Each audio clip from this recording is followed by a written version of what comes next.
എൻ്റെ ഭക്ഷണം ഓക്കെയാണ്, ലൈഫ് സ്റ്റൈൽ ഓക്കെയാണ്, ഞാൻ കറക്റ്റ് ടൈമിൽ ഉറങ്ങുന്നുണ്ട്, എല്ലാ കാര്യങ്ങളും ഓക്കെയാണ്. പക്ഷേ എനിക്ക് ആകെ പ്രശ്നമാണ്. പ്രശ്നം എന്ന് പറയുന്നത് എന്താണ് ഉദ്ദേശിക്കുന്നത്? നല്ല ഇറച്ചിയും മീനും മുട്ടയും പൾസസും പഴങ്ങളും ടു സെഡ് കാര്യങ്ങൾ ഞാൻ കഴിക്കുന്നുണ്ട്. പലരും പറയാറുണ്ട് ഡോക്ടറുടെ വീഡിയോയിലൂടെ എല്ലാ കാര്യങ്ങളും ഞാൻ ചെയ്യുന്നുണ്ട്, എന്നിട്ടും എനിക്ക് ചെറിയ ബുദ്ധിമുട്ടുണ്ട് എന്ന് പറയുമ്പോൾ നമ്മൾ അറിയേണ്ട കാര്യം വെറുതെ കഴിച്ചിട്ട് മാത്രം കാര്യമില്ല. നമ്മുടെ ഭൂരിഭാഗം കാര്യങ്ങൾ നമുക്ക് എപ്പോഴും ഈസി ആയിട്ട് മനസ്സിലാകുന്ന എങ്ങനെയാണെന്ന് വെച്ചാൽ വെറുതെ നമ്മുടെ നഖം നോക്കിയാൽ മതി. അതിനകത്ത് വരകളായിട്ട് വരാം, അല്ലെന്നുണ്ടെങ്കിൽ വൈറ്റ് പാച്ചസ് വരാം. ചിലർ പറയാറില്ല പുതിയ ഡ്രസ്സ് കിട്ടാനായിട്ടുള്ളതാണ് ഈ വെള്ള ഫംഗസ് വരുന്നതിൻ്റെ പോലത്തെ കാണുന്നത്, പുതിയ ഉടുപ്പ് കിട്ടും എന്നുള്ളവർ. ചിലർ പറയും കാൽസ്യമിൻ്റെ പ്രശ്നമാണ്. അങ്ങനെ അതൊന്നല്ല, സിങ്ക് കുറയുന്നത് കൊണ്ടാണ് ഈ പറയുന്ന കാര്യങ്ങളൊക്കെ ഉണ്ടാകുന്നത്. സെലിനിയം, ഈ സിങ്ക് സെലിനിയം ഏറ്റവും കൂടുതൽ നമ്മുടെ നഖത്തിൽ ക്ലിയർ ആയിട്ട് മനസ്സിലാവും. എപ്പോഴും റൂമിനകത്തിരിക്കുന്നത് ഈ ഉച്ച സമയത്തൊക്കെ പോയി നിന്നെങ്കിലൊക്കെയാണ് വിറ്റമിൻ ഡി കിട്ടുന്നത്. അതുകൊണ്ട് ഇത് മനസ്സിലാക്കി അത് ട്രീറ്റ് ചെയ്ത് പോവുകയാണെങ്കിൽ മാത്രമേ നമുക്കൊരു പ്രോപ്പറായിട്ട് നമുക്കൊന്ന് ലൈഫ് ലീഡ് ചെയ്യാൻ പറ്റും.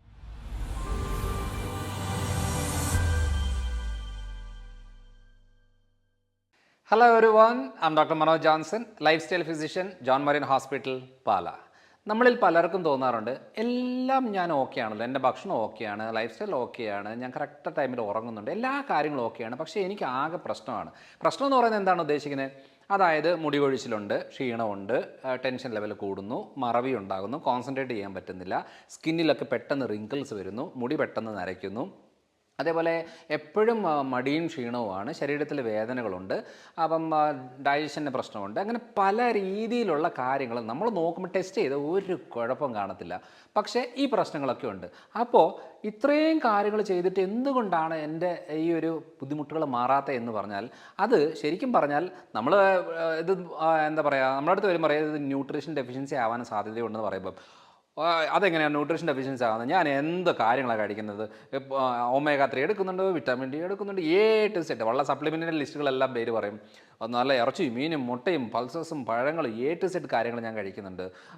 പലരും പറയാറുണ്ട് ഡോക്ടറുടെ വീഡിയോയിലൂടെ എല്ലാ കാര്യങ്ങളും ഞാൻ ചെയ്യുന്നുണ്ട്, എന്നിട്ടും എനിക്ക് ചെറിയ ബുദ്ധിമുട്ടുണ്ട് എന്ന് പറയുമ്പോൾ നമ്മൾ അറിയേണ്ട കാര്യം വെറുതെ കഴിച്ചിട്ട് മാത്രം കാര്യമില്ല.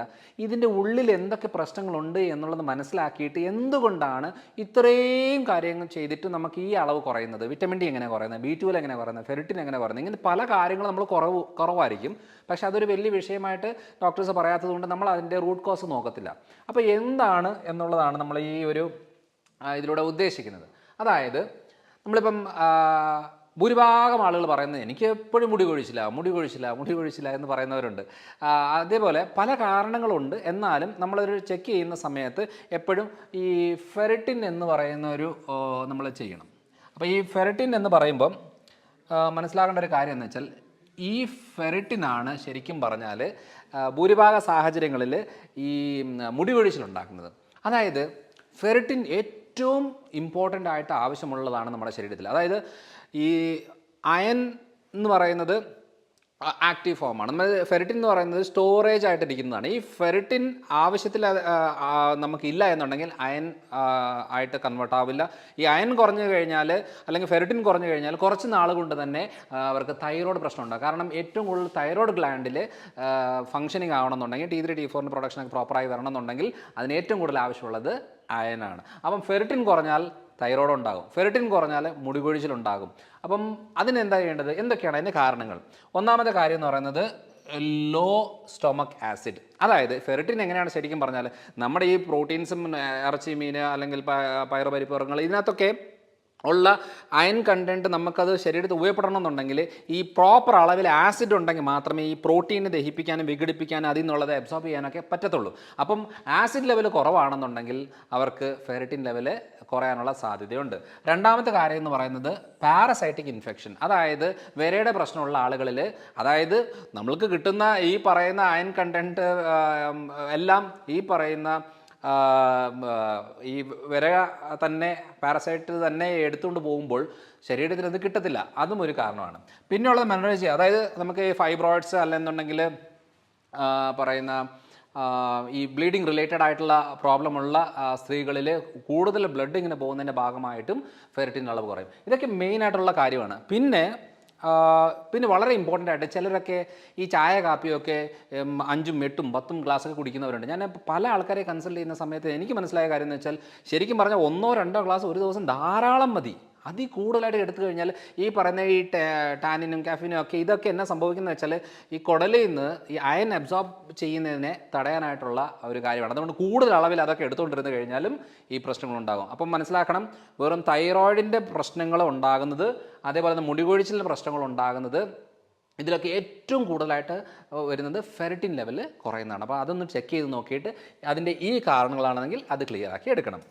ഇനിയും രണ്ടാമത്തെ ഒരു ഏറ്റവും ഇമ്പോർട്ടൻ്റ് ആണ്, ഞാൻ എല്ലാ വീഡിയോകളിലും പറയുന്നൊരു കാര്യമാണ്, ഒരു വിറ്റമിൻ ഡി എന്ന് പറയുന്നത് നമ്മൾ ഇമ്മ്യൂണിറ്റി ബൂസ്റ്റ് ചെയ്യാൻ ഹെൽപ്പ് ചെയ്യും, അതേപോലെ തന്നെ കാൽസ്യം വലിച്ചെടുക്കാൻ ഹെൽപ്പ് ചെയ്യും, തേയ്മാനത്തിന് ഹെൽപ്പ് ചെയ്യും, അത് മറവി, ക്ഷീണം, കാല് കടച്ചിൽ, മുടികൊഴിച്ചിൽ, കോൺസെൻട്രേഷൻ കിട്ടാതെ വരുന്നത്, റിപ്പീറ്റഡായിട്ട് ഇൻഫെക്ഷൻ വരുന്നത്, ഇതിൻ്റെ കാര്യം എന്ന് വെച്ചാൽ വിറ്റമിൻ ഡി കുറഞ്ഞു.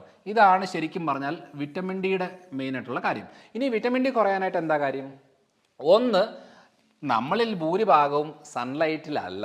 നമ്മളെപ്പോഴും ഈ റൂമിനകത്തും, അല്ലെങ്കിൽ നമ്മളൊരു IT പ്രൊഫഷണൽസ് ആയിരിക്കും, ടീച്ചേഴ്സ് ആയിരിക്കും, സ്റ്റുഡൻസ് ആയിരിക്കും, എപ്പോഴും റൂമിനകത്തിരിക്കുന്നത്. ഈ ഉച്ച സമയത്തൊക്കെ പോയി നിന്നെങ്കിലൊക്കെയാണ് വിറ്റമിൻ ഡി കിട്ടുന്നത്. അപ്പോൾ ഇത് അൾട്രാ വയലറ്റ് സ്കിന്നിൽ വന്ന് കൺവേർട്ടായി അത് ഉള്ളിൽ വന്ന് കിഡ്നി ലിവറും ഒക്കെ അവിടെ ആക്റ്റീവായിട്ട് അങ്ങനെയൊക്കെയുള്ള പ്രോസസ്സിൽ പോകേണ്ട കാര്യമാണ്. അപ്പം സൺലൈറ്റ് എക്സ്പോഷർ ഇല്ല എന്നുണ്ടെങ്കിൽ ഓട്ടോമാറ്റിക്കായിട്ട് വിറ്റമിൻ ഡി കുറയും. രണ്ടാമത്തത്, ഡാർക്ക് സ്കിൻ പിഗ്മെൻറ്റേഷൻ ഉള്ളവർ, അതായത് സ്കിന്നിൻ്റെ കളറ് ഡാർക്കുള്ള ആളുകളിൽ ഇത് പെട്ടെന്നൊരു അബ്സോർപ്ഷനും കാര്യങ്ങളും നടക്കത്തില്ല. അങ്ങനെയുള്ളവർക്ക് സ്കിന്ന് വഴി ചെയ്യുന്നതിനെക്കാട്ടിലും കുറച്ചുകൂടെ എഫക്റ്റീവായിട്ട് സപ്ലിമെൻ്റ് ആയിട്ടോ ഫുഡായിട്ടോ ഉള്ളിലേക്ക് എടുക്കുന്നതാണ് കുറച്ചുകൂടെ നല്ലത്. ഈ മാൽ ന്യൂട്രീഷൻ എന്ന് പറയുന്നത് ശരിക്കും പറഞ്ഞാൽ ഫുഡിലൊക്കെ അധികം വിറ്റമിൻ ഡി കിട്ടത്തില്ല, എന്നാലും നമ്മുടെ അബ്സോർപ്ഷൻ പ്രോപ്പർ അല്ലെങ്കിൽ ഡൈജഷൻ പ്രോപ്പർ അല്ലെന്നുണ്ടെങ്കിൽ, അല്ലെങ്കിൽ ഗട്ട് ഡിസ്ബയോസിസ് എന്ന് പറയും, ഗട്ട് ബാക്ടീരിയകൾ പ്രോപ്പറായിട്ട് ഫംഗ്ഷനിങ് ആകുന്നില്ലെന്നുണ്ടെങ്കിൽ ഇതൊന്നും വലിച്ചെടുക്കാൻ പറ്റത്തില്ല. ചിലർ പറയാറില്ലേ, ഞാൻ എന്തോരം വിറ്റമിൻ ഡി ആണ് സപ്ലിമെൻ്റ് എടുത്തു, എന്തോരം മരുന്ന് എടുത്തു, എന്നിട്ടും എൻ്റെ ബ്ലഡ് ചെക്ക് ചെയ്താൽ വീണ്ടും ഈ 20-ഉം 30-ഉം ഒക്കെയാണ് കിടക്കുന്നത് എന്ന് പറയുന്നതിൻ്റെ കാര്യം എന്ന് വെച്ചാൽ അവിടെ അബ്സോർപ്ഷൻ നടക്കുന്നില്ല. പിന്നെയുള്ളത് കിഡ്നിയും liver failure. Kidney liver failure എന്ന് പറഞ്ഞാൽ എന്താണ്? ഈ വിറ്റമിൻ ഡി എന്ന് പറയുന്നത് ആക്റ്റീവായിട്ട് കൺവേർട്ടായി വരേണ്ടത് ലിവറും കിഡ്നിയും പ്രോപ്പറായിട്ട് ഫംഗ്ഷനിങ് ആകുമ്പോഴാണ്. ഈ അവയവങ്ങളിലാണ് ഇത് ആക്റ്റീവായിട്ട് മാറുന്നത്. ഈ രണ്ട് അവയവങ്ങൾ പ്രോപ്പറായിട്ട് ഫംഗ്ഷനിങ് ആയില്ലെന്നുണ്ടെങ്കിൽ വിറ്റമിൻ ഡി കുറയും. പിന്നെയുള്ളത്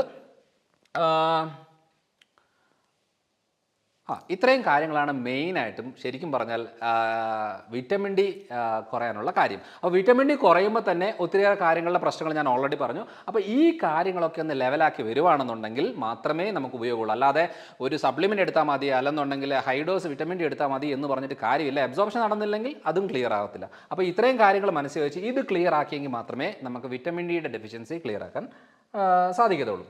ഇനി വരുന്നത് സിങ്കും സെലനിയം. ഇതെന്തിനാണ് ഈ സിങ്ക് സെലനിയം എന്ന് പറയുന്നത് വളരെ ഇമ്പോർട്ടൻ്റ് ആയിട്ട് പറയുന്നതെന്ന് വെച്ചാൽ, നമ്മുടെ ഭൂരിഭാഗം കാര്യങ്ങൾ നമുക്ക് എപ്പോഴും ഈസി ആയിട്ട് മനസ്സിലാകുന്നത് എങ്ങനെയാണെന്ന് വെച്ചാൽ, വെറുതെ നമ്മുടെ നഖം നോക്കിയാൽ മതി.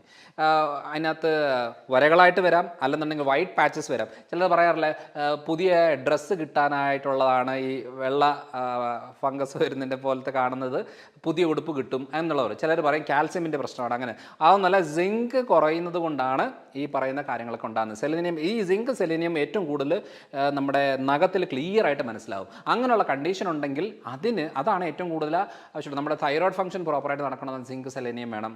നമ്മുടെ ഇമ്മ്യൂണിറ്റി പ്രോപ്പറായിട്ട് വേണമെങ്കിൽ സിങ്ക് സെലനിയം വേണം. മുടിയും സ്കിന്നും നഖവും ഒക്കെ പ്രോപ്പറായിട്ട് ആരോഗ്യത്തോട്ടിരിക്കണമെന്നുണ്ടെങ്കിൽ സിങ്ക് സെലനിയം വേണം. അതെങ്ങനെയാണ്? ഒന്ന്, സെയിം കുടലിലെ പ്രശ്നം തന്നെയാണ്, ഗ്യാസ് റിലേറ്റഡ് ആയിട്ടുള്ള പ്രശ്നങ്ങൾ, അവർക്ക് റിപ്പീറ്റഡ് ആയിട്ട് ഇങ്ങനെയുള്ള ബുദ്ധിമുട്ടുണ്ടെന്നുണ്ടെങ്കിൽ ഇതിൻ്റെ അബ്സോർപ്ഷൻ നടക്കത്തില്ല, അതിൻ്റെ പ്രശ്നങ്ങളുണ്ടാവും. രണ്ടാമത്തത് എക്സസീവ് കാർബോഹൈഡ്രേറ്റ് ഇൻടേക്ക്. അതായത് ശരിക്കും പറഞ്ഞാൽ ഈ അരിയും ഗോതമ്പിനകത്തൊക്കെ സിങ്കും സെലനിയും ഒക്കെ ഉണ്ട്. പക്ഷേ ഇത് ഓവറായിട്ട് കഴിക്കുന്ന ആളുകളിൽ ശരീരം അത് ഉപയോഗിക്കാതെ ഉള്ളതും കൂടെ പുറത്ത് കളയുന്ന രീതിയിലേക്ക് വരും. അപ്പോൾ അതുകൊണ്ട് ഹൈ ഇൻടേക്ക് ഓഫ് കാർബോഹൈഡ്രേറ്റ് വന്നു കഴിഞ്ഞാൽ ഓട്ടോമാറ്റിക്കായിട്ട് ഇത് കുറഞ്ഞു വരും. അപ്പോൾ ഇത് ഏറ്റവും കൂടുതൽ ആവശ്യമാണ് ശരീരത്തിൻ്റെ പ്രതിരോധ ശക്തിക്കും നോർമൽ ഫങ്ഷനിങ്ങിനും തൈറോയ്ഡ് ഫങ്ഷനും അതേപോലെ തന്നെ സ്കിന്ന്, നഖം, മുടി, ഈ പറയുന്ന പല കാര്യങ്ങൾക്കും, ഈ അതേപോലെ തന്നെ ഈ പല ഹോർമോൺസ് ഉണ്ടാകാനായിട്ടും കൺവേർഷനും കുറേ കാര്യങ്ങൾക്ക് ഇത് ആവശ്യമാണ്. ഇത് കുറഞ്ഞാൽ തന്നെ ഒത്തിരിയേറെ ബുദ്ധിമുട്ടുകൾ ഉണ്ടാകും. അതുകൊണ്ട് ഇത് മനസ്സിലാക്കി അത് ട്രീറ്റ് ചെയ്ത് പോവുകയാണെങ്കിൽ മാത്രമേ നമുക്കൊരു പ്രോപ്പറായിട്ട് നമുക്കൊന്ന് ലൈഫ് ലീഡ് ചെയ്യാൻ പറ്റത്തുള്ളൂ.